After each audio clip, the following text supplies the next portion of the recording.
Welcome. This is assignment number one, explanation for Live on Earth. I'm Mr. Huminski. Thanks for tuning in. In case you missed the first sort of Zoom class, here's an overview of the explanation of the first assignment and just some tips on using Google Slides.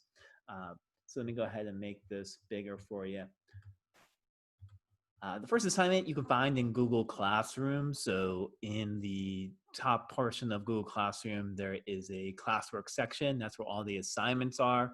You'll see the sort of $1 million decision, making the slide assignment, and that's where you'll find this.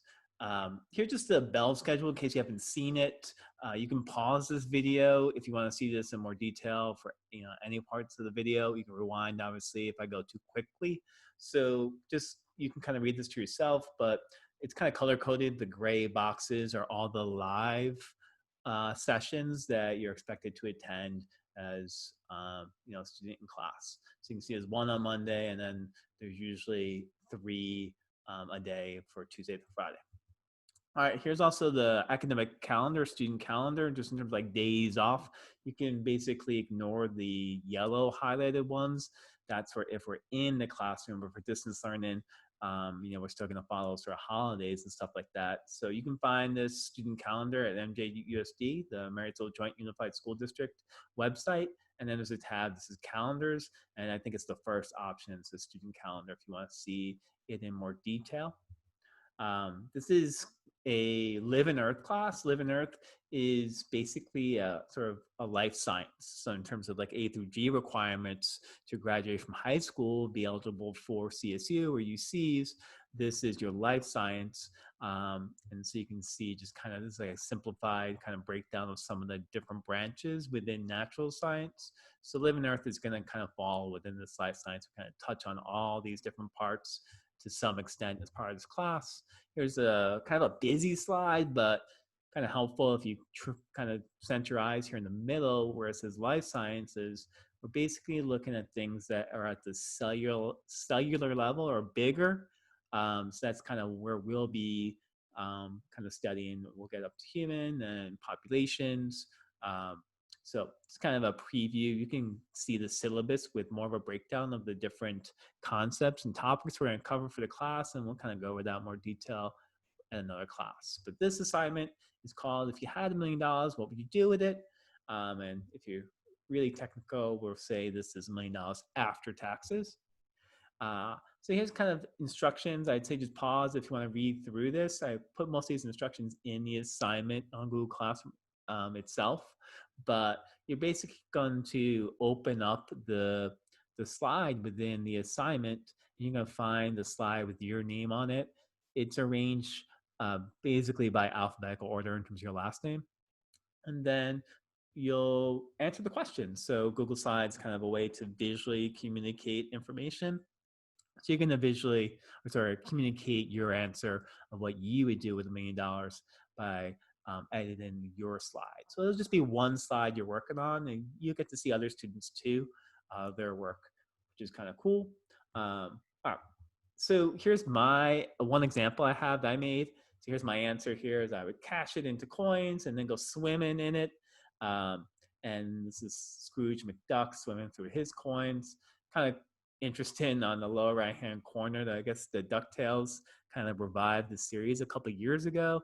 And to promote this new series, I guess Disney had this kind of mobile, you can call it kind of a ball pit, but instead of balls, they had these plastic coins, kind of like hockey puck-sized coins you could jump into. So although here on Earth, you can't jump into metal coins and be able to swim like Scrooge is doing, I guess DuckTales physics is a little bit different. Also, why is he wearing the bathing suit? It's coins, he ain't getting wet. Anyway, here's a more serious answer to the question. I actually got these pictures from Google Earth. This is the actual track at Lyndhurst High School. Here's another track at a high school in Los Angeles. But here's kind of my answers. You can see there's some text. I have different color for the text. I have some images, but I also have these other sort of images, these dollar signs. So you can kind of have a mix of this. Here's my wife's answer to the question. She, again, has images, has some text. She also has a background you can see here, an image as a background. So I'll go over that briefly in a moment. Here are the requirements for the assignment. Again, I just basically copy these into the Google assignment, but I want to pause this to kind of see a little bit more in terms of what the requirements are. All right, so here's a blank slide, so I can just kind of go over some of the tips in terms of using Google Slides. So you can find the slide with your name on it. So within the attachment in Google Classroom, you should find your first name, and then I think I'll just put your last initial, and it's basically in alphabetical order. So that'll be your side to do as you please. Now, Ari has this kind of like simple background, but you don't have to use what's here. So you can even get rid of this box, get rid of this box. What I did is I just clicked on it, hit the backspace to delete it. Now you have a blank slide. You can't type on it because there's nowhere to type. So what you have to do is insert a text box. Or we could have said, oh, wait, I need those boxes back. So this backwards arrow is undo. So I can get back these if I wanted to. Maybe I just don't want them there. So you can edit them, move them around. Let's just say I want to make this like my option number 1. I'm just gonna kind of use some generic terms here. You would fill in more details. Maybe you don't like this text, the font, you can change that. Again, this box, maybe it's too big for you. It doesn't work for you. You want like a lot of smaller boxes that you can move around. And then you can click on it, and when you're holding it down, you can use your cursor to drag it anywhere you want. So it's a click and drag. You'll click, kind of hold down the click, and then drag around to where you want. You can make it bigger or smaller based on whatever you need. Option number 2. Now you can see here that the font is different. Even the color is different. So I probably want to change that. So if you click on the box itself, you can go ahead. Whenever you drag your cursor over the toolbar, it'll tell you kind of like what it is. You can see here it says font. All right, I want to change the font. And maybe I want it in script. So here it is.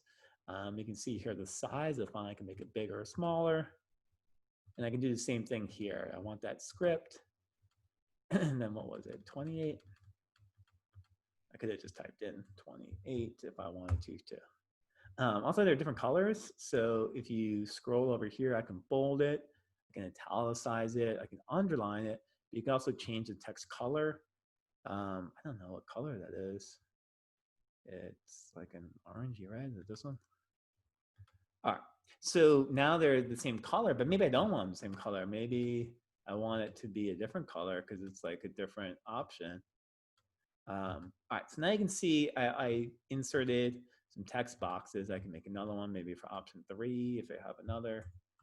I got $1 million, so I want to maybe spread it around with different sort of options. I can make this box smaller too. All right, but now I need some images. So there's a couple ways you can do this. One is on the bottom right-hand corner, there's an Explore button. And in this Explore button, you can see this sort of magnifying glass that's like a search. So I can type in, my mind's on dogs right now after looking at my wife's slide, dachshunds, right, these wiener dogs. And it defaults to web. Like, let's just say you like maybe doing some research and you want to know something about dachshunds. But for this purposes, we want images. So I clicked on images and then I get a whole bunch of options. And then I can kind of scroll through and maybe I want this guy here. There's a little plus sign. And if again, I hover my cursor over it, it kind of tells me what it means. It says insert image. Awesome. So now I can just quickly insert this image. And there we go. Maybe option number 1 has to do with puppies, specifically dachshunds. So here's your picture. A couple things you can do with the picture. You can make it bigger or smaller. So if you, again, click and drag, you can make it smaller. If you click on it and then, again, drag it, you can move it somewhere. So you see it has like this plus sign. That tells me I'm going to move it around. If I highlight over the corner, I get this sort of like double arrow thing. I can make it smaller or bigger. Avoid changing an image size by like the sides or the top. I'll show you what happens. If let's just say you want to make this bigger and you go with the side one, you see how it gets all stretched out And so it's like no longer like symmetrical or whatever.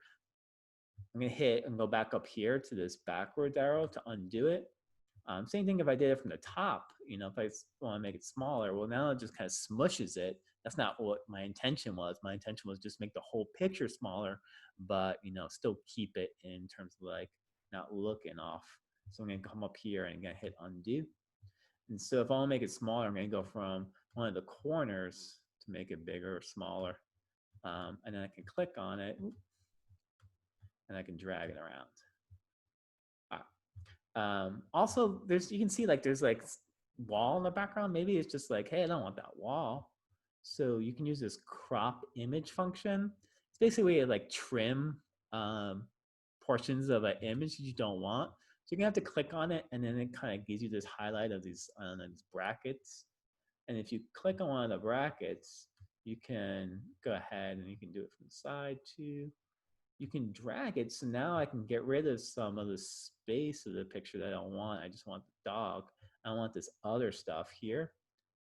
Once I'm done with it, you want to tell Google Slides, hey, I'm done. So you click on crop images again, and there we go. And now, now I can make it the same size I had before, but now the dog, itself is kind of front and center. So that's kind of a cool way is, again, once you click on an image, it'll bring up this toolbar, and then you want the crop image function to be able to crop, get rid of parts of the picture you don't want. Another way you can insert an image is by here insert. We used this previously for text box just a little while ago. You can also do image search here. So I'll look up corgi puppies.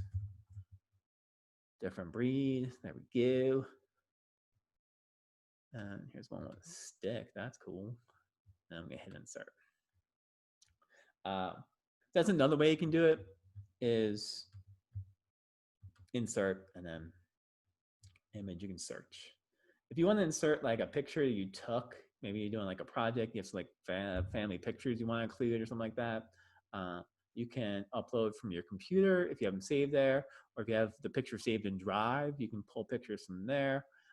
Also, you can open a new tab and then in Google search, like look for an image and then click on it, click Control C to copy, come over here, Control P to paste, and you can copy an image from wherever browser you're looking at or whatever tab you're looking at and move it over here. So there's lots of different ways you can add an image, but within Slides itself, you got the Explore function down here in the bottom right, or Insert Images here, search the web. And again, if I want to crop this image, I just click on it, come up here to crop. I can get rid of the portions of the pictures I don't want, tell it I'm done. And then if I want to make it bigger, again, go from like one of the corners to make it bigger. Doesn't really matter which corner. And then it kind of keeps the picture in sort of tacked, which is bigger now. All right. Without making this too long, another thing you can do is if you click on your slide itself, or you just go off, if you just get away from one of the pictures, because the picture opens up a certain toolbar, and then text opens up a different kind of toolbar here, is if I get away from all that, I can change the background. So you can change the color. So maybe I want to make it, I don't know, or I have orange, maybe like whatever color that is. And now it's like this kind of light pinkish, I guess. So you can change the background. You can also, like my wife did in hers with those gold bars in the background, you can choose an image to be your background. And that would just be a Google image search. And the Google image search, search here in the search box, and you can insert an image as your background too. So that's another option you can do. Just for now, for this, because we're all working within the same slide deck, don't change the layout, please, or the theme, because that's going to change like everyone's slides. So let's just stay away from these. But if this was like a different project and you were in control of every slide, then you can go ahead and play around with the layout, the theme. That's a cool way to kind of change the structure of it. One last thing I'll say is if you want to take your text box and make it diagonal, if you click on the box itself, it'll bring up this blue dot at the top, and you just kind of click and again drag um, it over. I'll make this like a little bit better. So now I can have a box that's sort of like diagonal. Maybe that's too diagonal, maybe like that. And same thing here, I can do it. Once I click on the box itself, I'm just gonna make it a little smaller. I click on this and again, I'm just dragging. So I'm holding my click down and moving my cursor to drag. And I can, boom. Maybe that's again too much. And you can make it sort of diagonal if you wanted to. So those are other options you can do. You can also insert a GIF or a GIF. Um, Anything you want to do. If you want to just, you know, type in a question, you'll probably find the answer, or just like let me know. I edited this by hitting insert, and then I inserted the image by the URL. So I had to get the URL for the GIF or GIF, and then I was able to paste it in there. All right, hopefully this helps, gives you some of the basics of Google Slides. Have fun with it, and remember, there's the slide that has the requirements. Don't forget to, Google Slides is, you want to keep it sort of really organized, not too much text. You want to make it visually appealing so people really like look at it, pay attention to it. And then underneath Google Slides, there is, go back to my blank one, there's speaker notes. This is where I want you to write a couple sentences of why you chose those different options of what to do with $1 million. So maybe you're like, hey, I want to buy this car. Well, why that car particularly? Is there a story behind it? Maybe you just think it looks nice. Whatever it is, you kind of just explain it here. You don't want like a whole bunch of sentences in your slide or like a long paragraph, but you can use the speaker notes to kind of bring it to life and tell us a little more in depth of why you chose what you chose, or what kind of your rationale of your thinking or your reasoning was. So do have a couple of sentences here in the speaker notes, kind of explaining your choices of what you would do with $1 million. All right, thanks so much. Again, hopefully this was helpful and appreciate it.